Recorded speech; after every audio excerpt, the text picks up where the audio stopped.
Oi, gente! O último vídeo do sábado 4/4 para os próximos que virão. Bom, eu vou falar um pouquinho agora.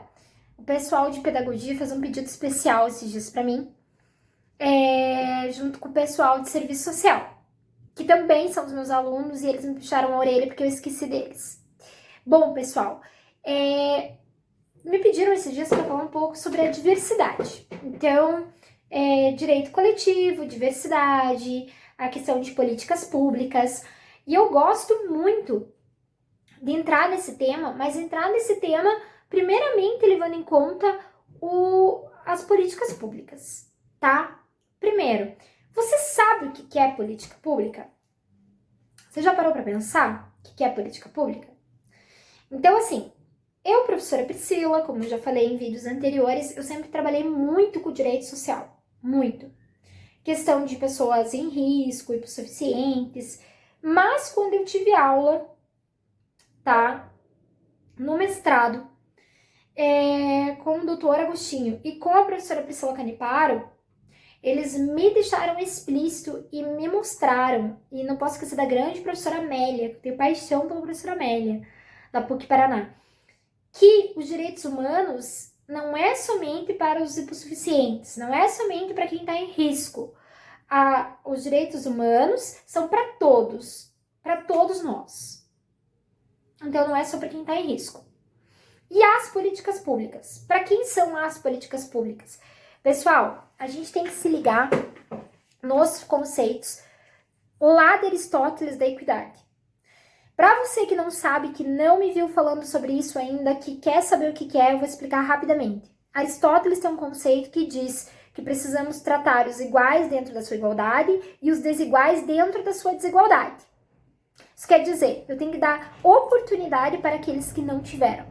E aí eu tenho políticas públicas, governamentais, que trazem para nós, população, povo, sociedade, a ideia do que, se você não teve oportunidade lá atrás, se você foi feito de escravo lá atrás, se você não conseguiu chegar ao ensino superior, se você não conseguiu progredir, nós vamos dar a você ferramentas, instrumentos para que você possa alcançar o equilíbrio perante os demais. Então você vai alcançar a equidade, você vai ficar em equilíbrio com os demais que têm esse direito, que conseguem ter o acesso.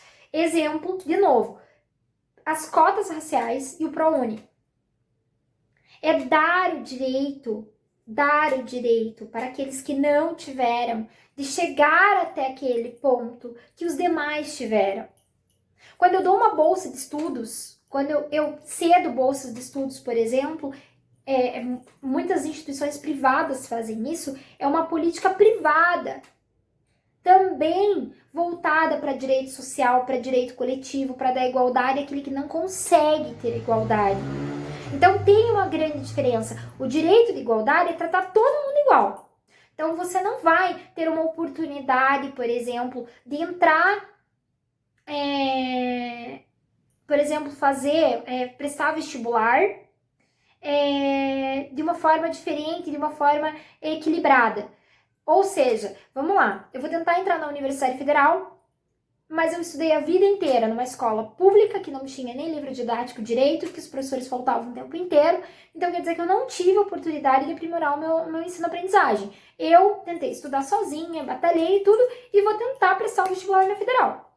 Mas eu vou disputar com o cara que estudou a vida inteira numa escola privada, que teve os melhores livros, que teve professores que deram apoio, professores de apoio, psicólogos, psicopedagogos. Esse cara tá super, hiper preparado. Quem que vai passar?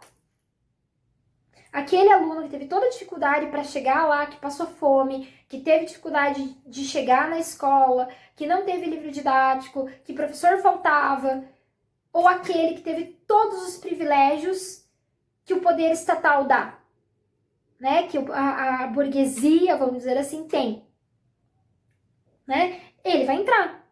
Eu vou ficar para trás. Então, pensando nisso, as políticas públicas surgem. Então, elas surgem para quê? Para que eu possa, para você que não teve a oportunidade, você que foi escravizado a vida inteira, que as tuas gerações vão continuar na linha abaixo da pobreza, porque você não teve oportunidade. Então, os teus descendentes vão continuar levando esse legado. Eu vou te dar a oportunidade, tá? Para que você ingresse, pelo menos, na Universidade Federal. Não é que seja mais fácil. Não, as provas são iguais, o conhecimento é igual, cobrado da mesma maneira. Mas eu vou ter um instrumento de apoio para que eu ingresse. Vai ser levado em conta, sim, o meu conhecimento. A gente não está falando de ordem cognitiva, a gente está falando de ordem social. Por isso que sempre quando eu dou aula, para qualquer turma das minhas milhares de turmas, eu sempre falo sobre isso. Pessoal, olha para frente, abre os olhos no horizonte. As políticas sociais estão aí para dar o direito de equidade, dar oportunidade àqueles que não tiveram, tratar os desiguais dentro da sua desigualdade. Lembrem de Ari, grande Ari deixa bem claro isso para nós. Amo Aristóteles. E o nosso direito foi pautado nas regras e princípios de Aristóteles, e a gente leva muito em conta dentro da nossa Constituição. A gente tem direito à igualdade, mas a gente tem implícito o direito de equidade. Por isso que eu tenho políticas públicas. Então eu tenho que levar bem em conta. E aí eu tenho um outro fator que é a diversidade. Se eu não tivesse, por isso que eu comecei pela ordem da política pública.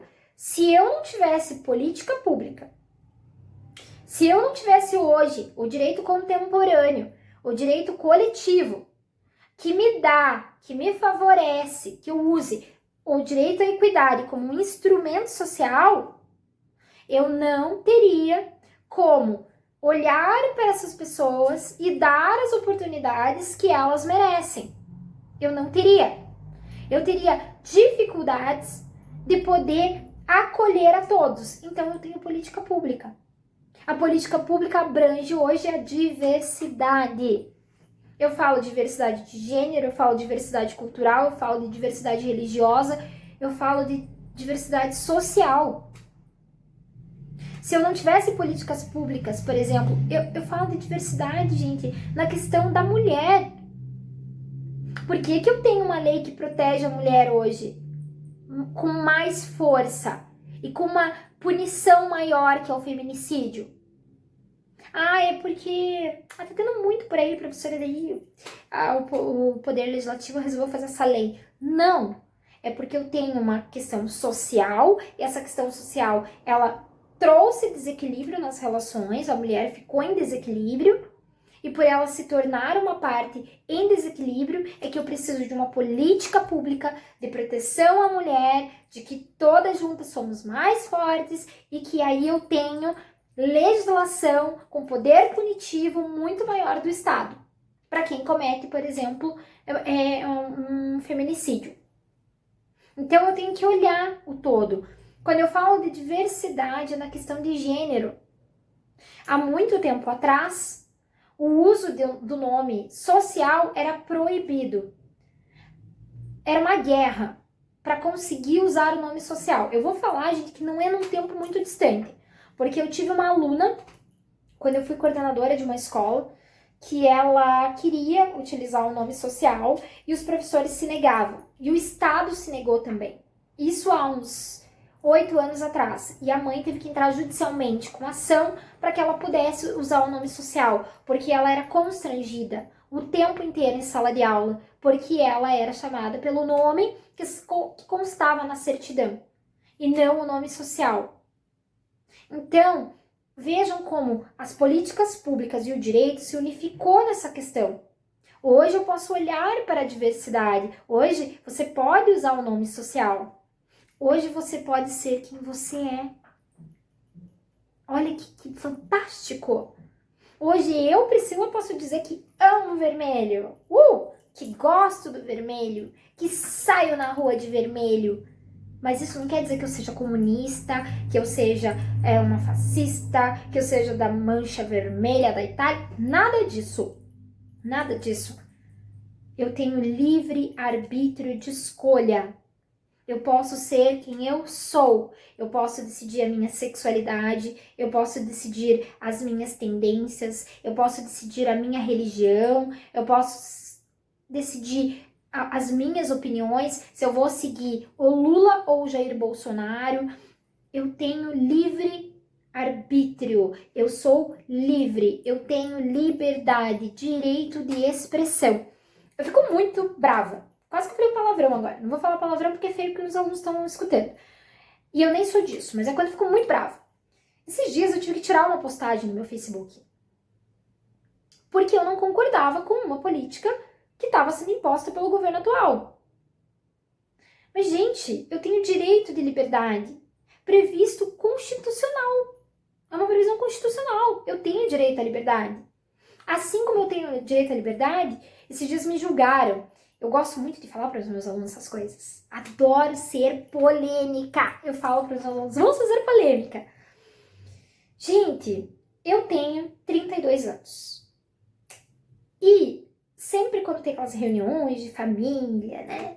As primas todas casadas, as amigas todas casadas, sempre vem alguém e fala: ai, tadinha, você não casou ainda, né? Ai, porque você tá com 32 anos. Meus amores, eu sempre brinco na sala com os meus alunos. Falei, não me olhem com cara de coitadinho.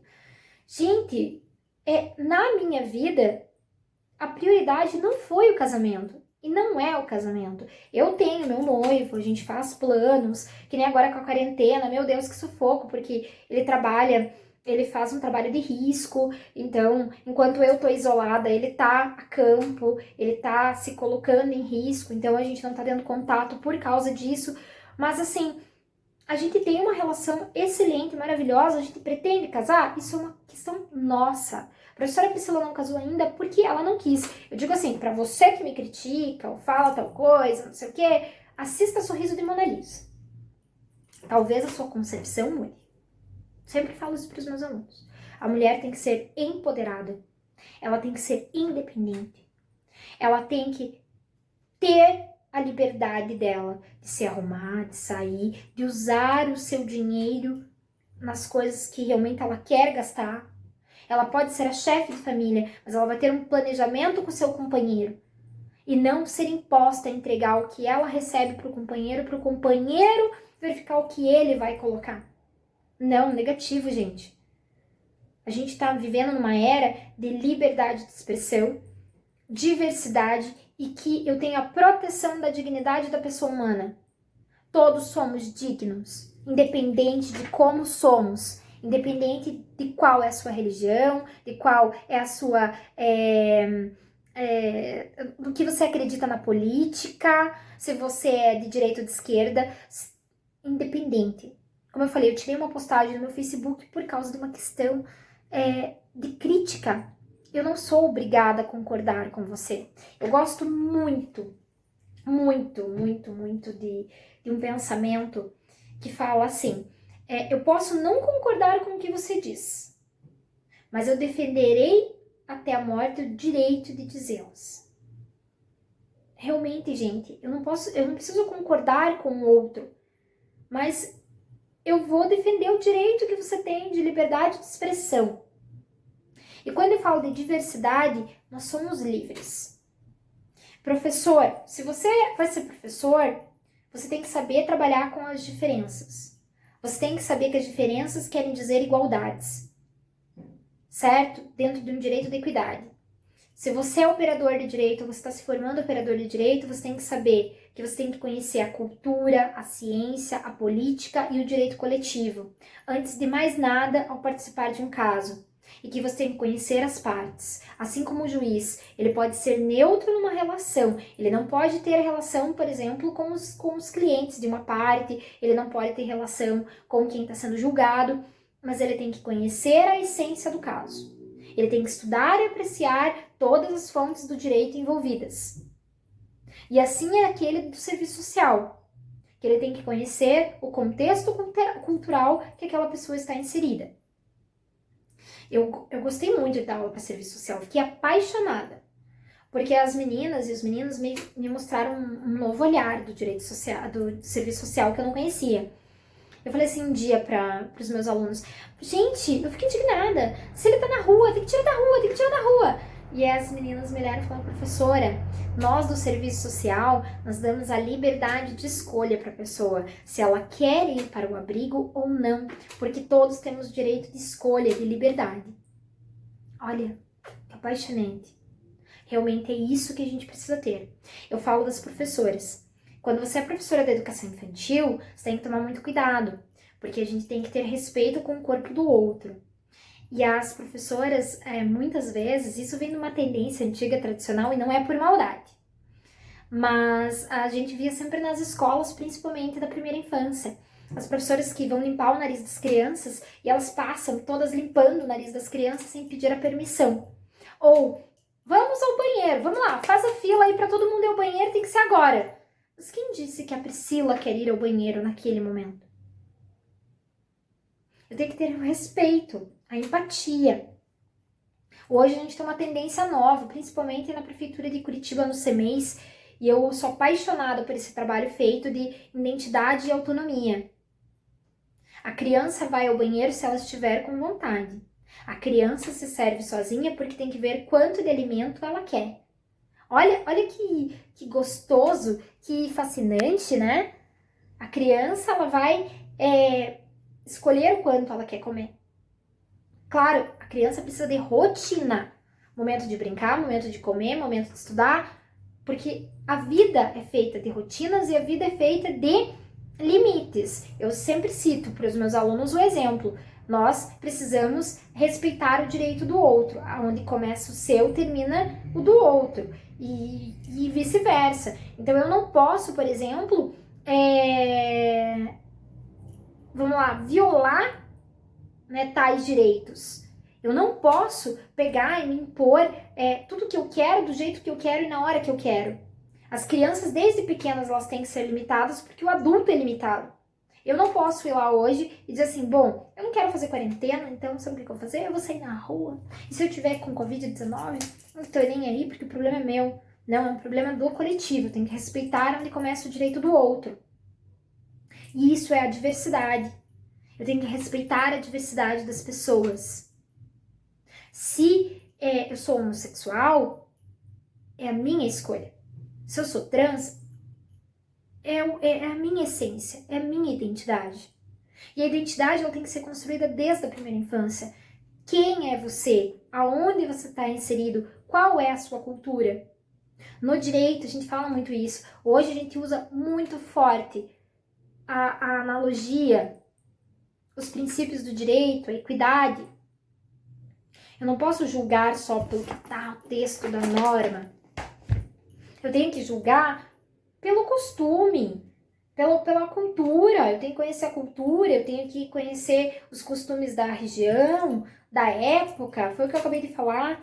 Imaginem eu sendo mandada e comandada por um homem que não me desse liberdade de escolha, que eu não pudesse dar aula, que eu não pudesse fazer os vídeos que eu tô fazendo pra vocês. Não.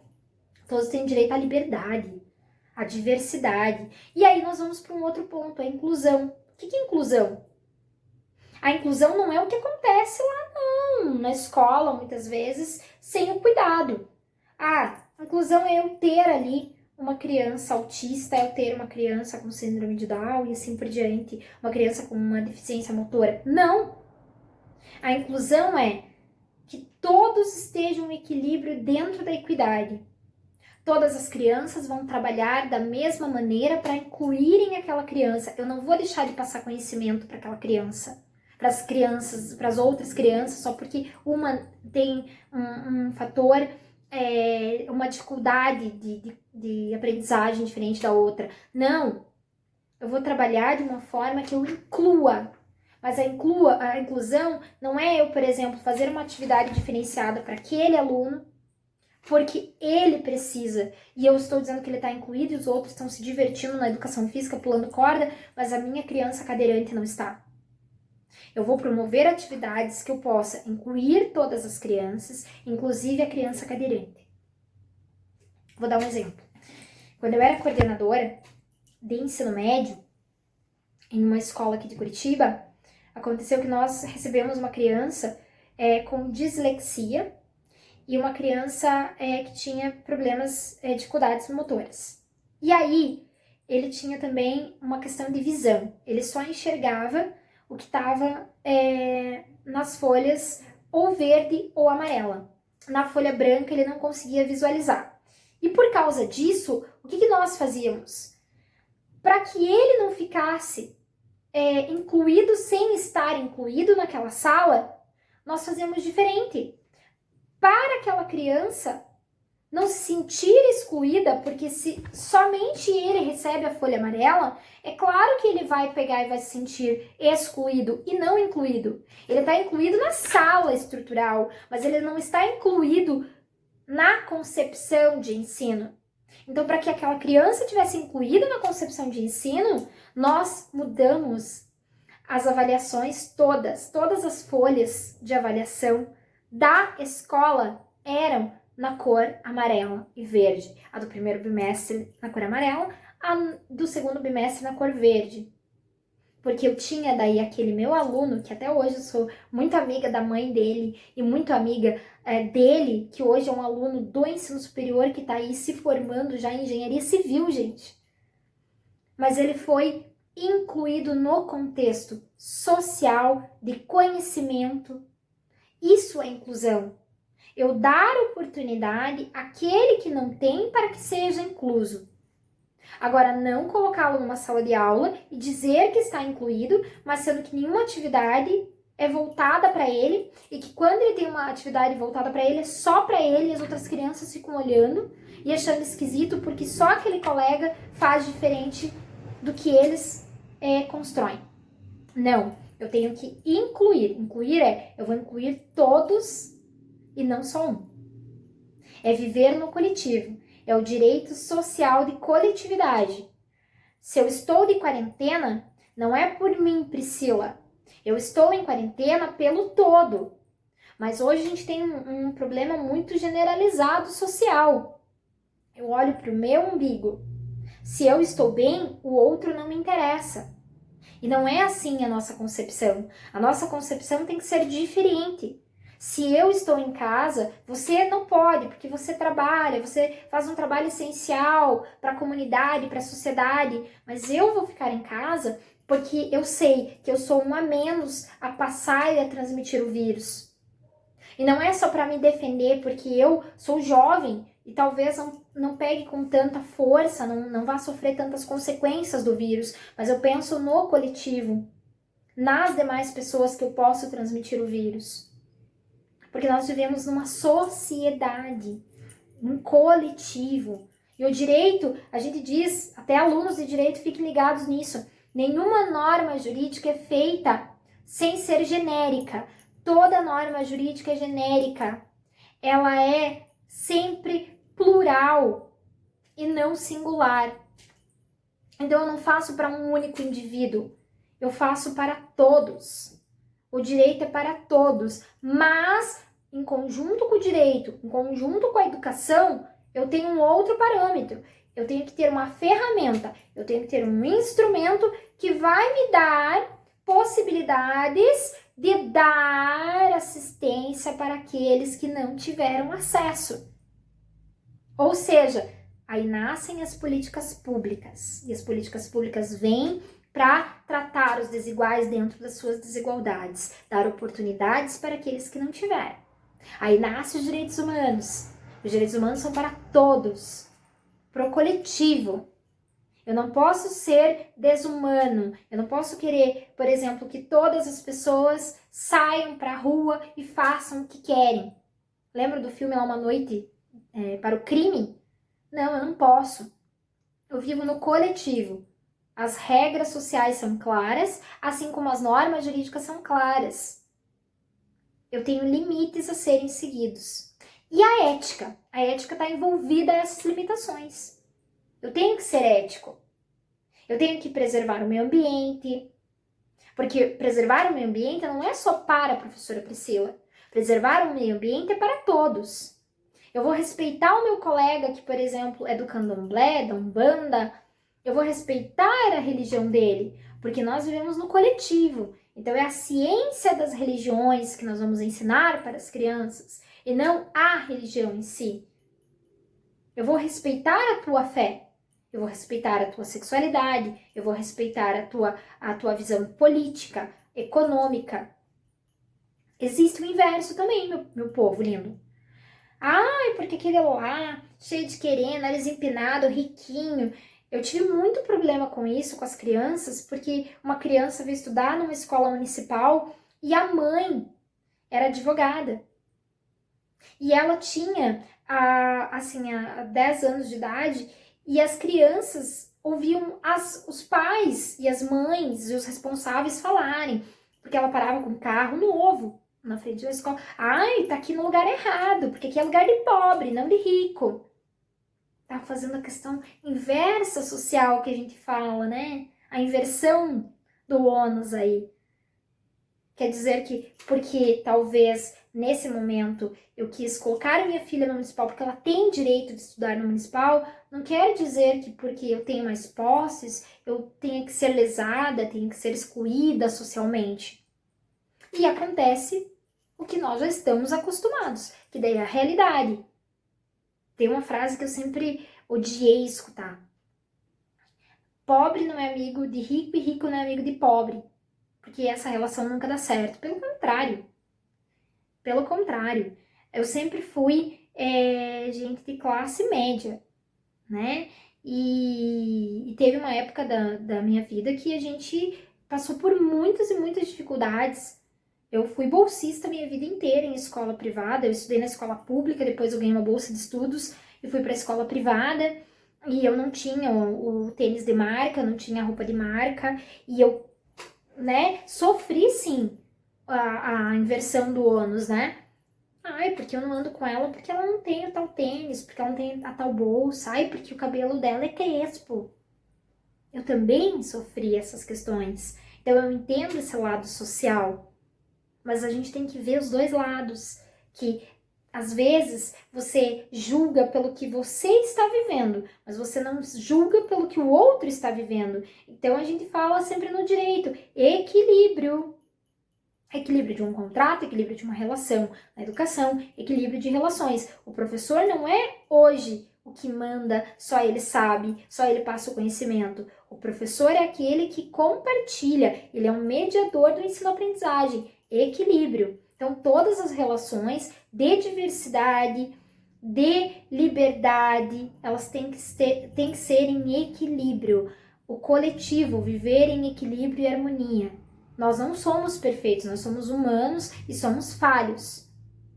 Mas nós somos conscientes. Essa é a diferença. Então nós temos que trabalhar dentro das nossas consciências e dentro da nossa maturidade. Eu não vou ficar discutindo numa rede social, gente. Rede social é para eu me distrair, para eu ver, compartilhar coisas que não sejam fake news, para eu é um lazer praticamente. Tem gente que usa como ferramenta de trabalho. Então eu vou me preservar naquele ambiente, eu vou ter uma etiqueta digital para aquele ambiente. A discussão é importante, mas a discussão com razão. Eu tenho que ter parâmetros para uma discussão, eu tenho que ter embasamento para uma discussão. Então eu não posso discutir pelo que eu sinto, pelo que eu acho. Não, eu tenho que discutir levando em conta razões. Embasamento naquilo. Se eu vou ler sobre política, se eu vou discutir política, eu tenho que ler e estudar sobre política. Se eu vou falar sobre questão social e de diversidade, então eu vou ler e estudar sobre questões sociais e de diversidade. Se eu vou falar de educação, eu vou estudar questões de educação. É isso que tem que ser levado em conta. Bom, meus amores, por hoje deu. Espero que seja rico a experiência, a partilha. Me mande e-mail, se for o caso, priscila.cardoso@fatecpr.edu.br, sugestões de temas para a gente discutir, conversar, trocar ideias, certo, meus amores? Um bom final de semana, se cuidem na quarentena, precisamos nesse momento de isolamento social, é importante, sabemos disso e temos que ter consciência. O melhor remédio hoje é ter consciência, certo? Sermos sensatos. Um grande abraço, fiquem com Deus, até a próxima!